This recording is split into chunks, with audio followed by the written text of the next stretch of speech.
This channel is for entertainment purpose only. We do not support any spiritual or superstitious activities.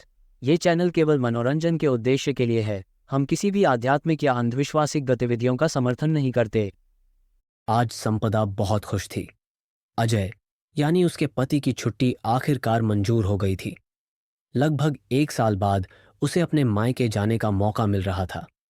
शादी को 1 साल हो गया था, लेकिन इस दौरान उसे अपने मायके जाने का कोई अवसर नहीं मिल पाया था। अजय को छुट्टी नहीं मिल पाने के कारण शादी के तुरंत बाद उन्हें मुंबई आना पड़ा था। संपदा को विदा होने के लिए भी अपने मायके जाने का मौका नहीं मिला था। मुंबई आने के बाद यहाँ नए संसार को संभालने और रहने के लिए उसे काफी समय लग गया। अजय अपने काम में व्यस्त हो गए और संपदा अपने घर को संवारने में लग गई। शादी के बाद के वे गुलाबी दिन कैसे बीत गए उसे पता ही नहीं चला।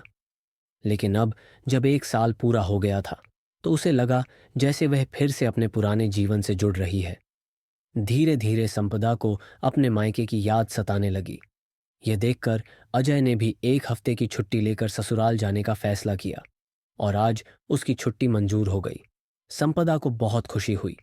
उसने तुरंत मायके के लिए एक पत्र लिखा और उन्हें बताया, हम आ रहे हैं। संपदा ने सामान बांधना शुरू कर दिया। माता पिता के लिए नए कपड़े खरीदे, तरह तरह के फराल तैयार किए।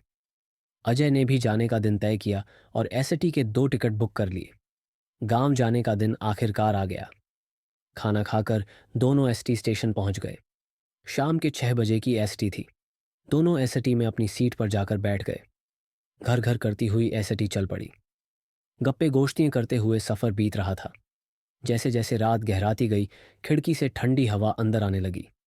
संपदा अजय के कंधे पर सिर रखकर सो गई। रात में धीरे से अजय ने संपदा को जगाया। उसका गांव करीब आ चुका था। दोनों ने सामान लेकर खुद को तैयार कर लिया। ब्रेक लगते ही गाड़ी उनके गांव के पास के एसटी स्टेशन पर रुकी।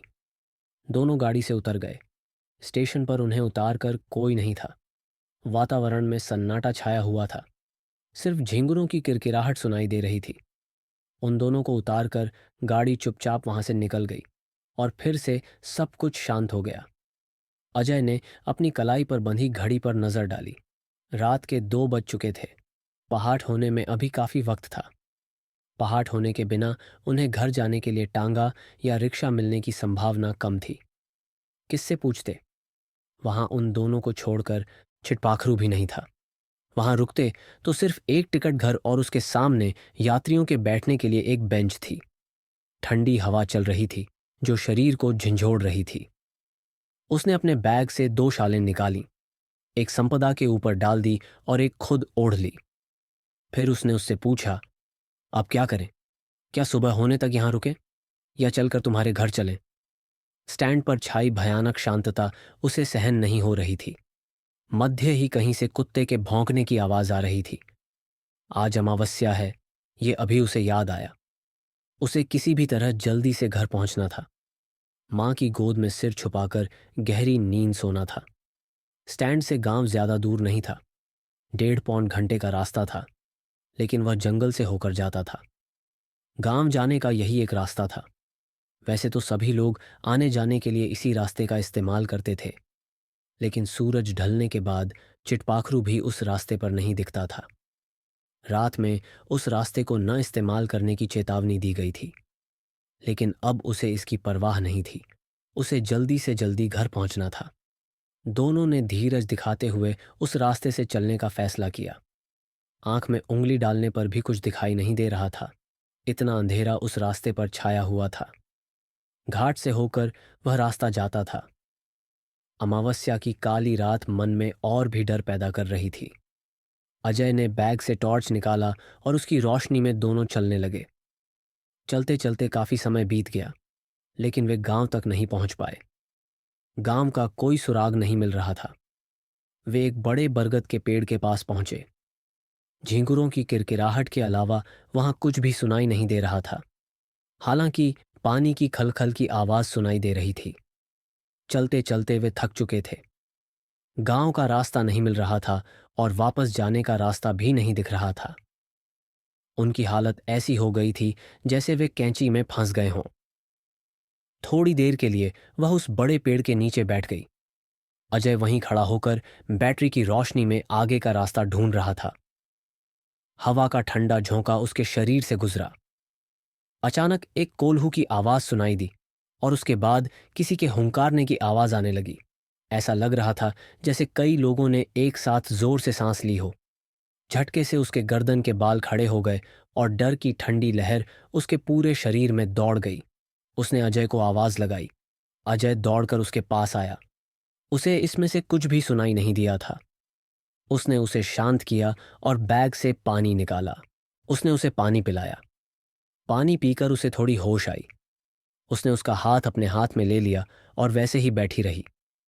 पेड़ से उसके पास पानी जैसा कुछ टपक रहा था। बारिश नहीं हो रही थी। फिर ये क्या है? ये देखने के लिए उसने अजय से बैटरी ली और उसकी रोशनी में देखने लगी। वहां खून के छींटे पड़े हुए थे और पेड़ से खून की बूंदें टपक रही थीं। डरते डरते उसने बैटरी की रोशनी पेड़ की ओर घुमाई। वहां जो उसे दिखा वह सिहरन पैदा करने वाला था। एक बड़ी काली गुड़िया वहां लटकी हुई थी और उसके गले से भी खून की धार बह रही थी। वह डरकर उठ खड़ी हुई और अजय को झटके से उसने उसे अपने पास खींचा। झट से उसके हाथ से बैटरी लेकर उस जगह रोक दिया। उस बाहुल्य की आंखें उन दोनों की तरफ घूम गईं और अचानक उसकी आंखों में एक चमक आई। संपदा के मुंह से एक जोरदार चीख निकली और वे दोनों जिस तरफ रास्ता दिखा उसी ओर भागने लगे। काफी देर भागने के बाद वे एक जगह रुके।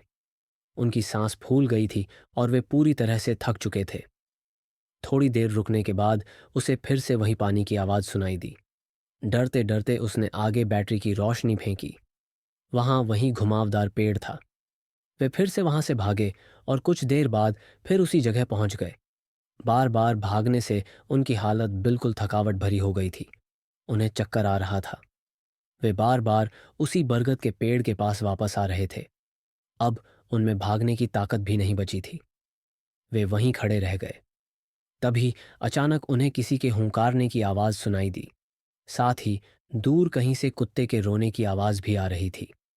लेकिन उससे भी ज्यादा डरावनी बात यह थी कि उस पेड़ पर दो आंखें उनकी तरफ एक तक देख रही थीं। बैटरी के बिना भी वे आंखें दिखाई देने लगी थीं और वे धीरे धीरे बड़ी हो रही थीं। उन्हें भागना चाहिए था, लेकिन उनके पास जमीन से चिपके हुए थे। वे चिल्लाना चाहते थे, लेकिन आवाज नहीं निकल रही थी। और फिर धीरे धीरे ऐसा लगने लगा जैसे कोई उनकी सांसें खींच रहा हो। उन्हें लगने लगा कि उनके शरीर की शक्ति धीरे धीरे खत्म होती जा रही है। उन्हें समझ आ चुका था कि यह शायद उनका आखिरी वक्त है। इतने गहन गोंधल में अचानक उन्हें एक धीमी आवाज सुनाई दी। लाठी की आवाज और उस पर बंधे घुंघरुओं की खनखनाहट। जैसे जैसे वह आवाज करीब आने लगी, उन्हें लगा जैसे उनका जकड़ा हुआ शरीर धीरे धीरे मुक्त हो रहा है। वे डरावनी आंखें गायब हो गईं और बाकी सारे आवाज भी थम गए। अब सिर्फ एक ही आवाज सुनाई दे रही थी, घुंघरुओं की खनखनाहट और चप्पलों की सरसराहट। तभी उनके पास एक आदमी आकर रुका। उसके हाथ में एक लाठी थी जिसमें घुंघरू बंधे हुए थे। पैरों में कोल्हापुरी चप्पल, धोती पंडी और कंधे पर एक घोंगड़ी ओढ़े हुए वह आदमी उनके सामने खड़ा हो गया। क्या हुआ पाहुने? क्या रास्ता भटक गए हो? उनके मुंह से कोई शब्द नहीं निकल रहा था।